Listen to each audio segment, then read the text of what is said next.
Matter ఏందంటే బండికి power పెంచాలని చెప్పి పవర్ పెట్రోల్ పట్టించి బెంగళూరు స్టార్ట్ అయ్యా. ఇంకా నువ్వు నెల్లూరు దగ్గరలో ఎక్కడ ఉన్నావు అని తెలిసిందంటే పక్కా నిన్ను మురళీకృష్ణ నుంచి మలై కాజా తెమ్మంటారు. ఎందుకంటే మురళీకృష్ణ మలై కాజా అంటే అంత ఫేమస్. మా ఫ్రెండ్స్కి కూడా నేను మలై కాజా తీసుకొని స్టార్ట్ అయ్యా. స్టార్ట్ అయిన 20 నిమిషాలకి ఎందుకో బాగా దాహం వేసింది. ఈ ప్లేస్లో కానీ కొండల్లో కానీ ఏముందో తెలియదు కానీ మహిమ చూడగానే ఒక ప్రశాంతత వస్తుంది. అసలు నాకు బైక్ ఆపాలనే లేదు, కానీ ఆపేసా తెలియకుండానే.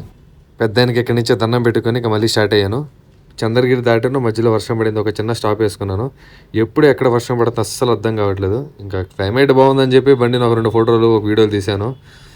ఇంకేముంది సరదాగా మళ్ళీ సాంగ్స్ పెట్టుకుంటూ అట్లా స్టార్ట్ అయిపోయాను. ఇంకా చిత్తూరు కూడా దాటేసాను. ఇక్కడి నుంచి నాకు తెలిసి ఆల్మోస్ట్ ఒక 130 కిలోమీటర్స్ ఏముంది బెంగళూరు. ఇంకా సరేలే మన బాడీకి కూడా హైడ్రేషన్ అవసరం అని చెప్పేసి 2 గ్లాసులు వాటర్ మెలన్ జ్యూస్ లేపేసాను ఫుల్గా. సాడ్ రియాలిటీ ఏంటంటే బైక్ బ్యాటరీ డౌన్ అయిపోయింది, కంప్లీట్గా డౌన్ అయిపోయింది. ఛార్జ్ పెట్టడానికో లేదు. జస్ట్ అట్లా జ్యూస్ తాగి ఒక 20 కిలోమీటర్లు 30 కిలోమీటర్లు వచ్చి ఉంటారు, అంతే ఆగిపోయింది బైక్. నైట్ గురించి చెప్పాలంటే ఒక horrible and terrible experience night అయితే నాకు నా లైఫ్లో ఫస్ట్ టైం ఇట్లా జరగటము. ఫస్ట్ అయితే ఒక పెట్రోల్ బంక్ దగ్గర ఆగిపోయింది. ఆ పెట్రోల్ బంక్ వాళ్ళని అన్న కొంచెం పుష్ చేయండి అన్న స్టార్ట్ చేస్తానని చెప్పాను. ఒక్కరంటే ఒక్కరు కూడా హెల్ప్ చేయలేదు. ఇంకా రోడ్డు మీదకి వస్తే ఒక బ్రో పాపం హెల్ప్ చేశాడు.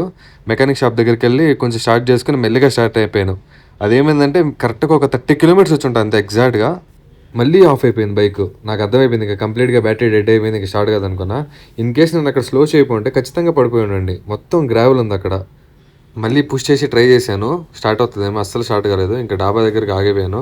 పాపం ఆ డాబా ఓనర్స్ కూడా బాగా ట్రై చేశారు, అయినా స్టార్ట్ అవ్వలేదు. ఇంకా ఆ టైంలో 9:30 అట్లా అయి ఉంటుంది. వెళ్ళి మెకానిక్ షాప్లు అన్నీ చూసాము, అన్నీ క్లోజ్ ఉన్నాయి, మెకానిక్ షాప్లు అన్నీ క్లోజ్ ఉన్నాయి. ఇంకేం చేయలేదు తెలియక మా తమ్ముళ్ళకైతే ముందు ఫోన్ చేశాను. వాళ్ళైతే అన్న ఎట్లా ఒకట్లా 80 కిలోమీటర్స్ ఉందన్న, నెట్టుకు వెళ్ళిపోదాం, కొంచెంసేపు మార్చి నెట్టుకొని వెళ్ళిపోదాము, ప్రాబ్లం లేదన్న, ఈ ఊరు నమ్మలేమన్నా, అసలు ఉండకూడదన్న హైవే మీద అన్నారు. సరే ఫస్ట్ అయితే మీరు రాండ్రా, తర్వాత చూద్దామని చెప్పా. వాళ్ళు వచ్చిన తర్వాత ఏమన్నా తెలుసు ఒక్కటే మాటారు, అన్నా మనం వెళ్ళామన్నా, ఇక్కడే ఉండి వెళ్దామన్నా, చాలా డేంజర్ అన్న ఈ రోడ్ అని. సరే నైట్ స్టేకి రూమ్స్ అనేది ఎతికాము.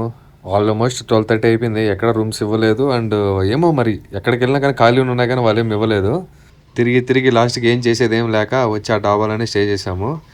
ఓనర్స్ కూడా చాలా మంచి వాళ్ళు ఏమనలేదు, ఉండమని చెప్పారు.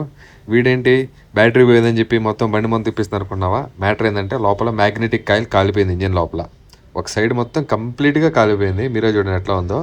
ఇంకా మనం చేసేది ఏం లేక పక్కనే షాప్ ఉంటే కొత్తది తీసుకొని మొత్తం కంప్లీట్గా చేంజ్ చేశాను. మెకానిక్ కూడా నీట్గా చాలా ఓపిక్గా చేశాడు అసలుకి. ఫైనల్లీ బైక్ రెడీ అయిపోయింది. ఇంకా మనకు కావాల్సిన వాళ్ళు చాలామంది చెప్పారు ములబాగలు దోశ ఫేమస్ అని చెప్పి. సర్లే ఇంకా మన ఫుడ్ అంటే ఆగుతామా, ట్రై చేద్దామని వచ్చాము. యాక్చువల్లీ బైక్ ఎక్కడ ఆగిపోయిందో చెప్పలేదు కదా, ములబాగల్ అవుట్స్కట్స్లో ఆగిపోయింది.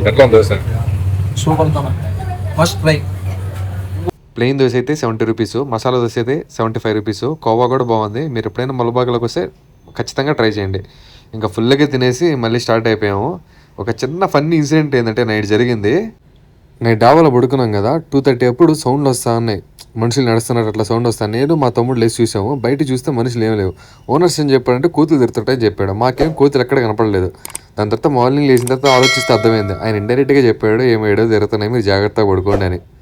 మొత్తానికి ఫైనల్లీ 24 అవర్స్ తర్వాత బెంగళూరు రీచ్ అయ్యాను.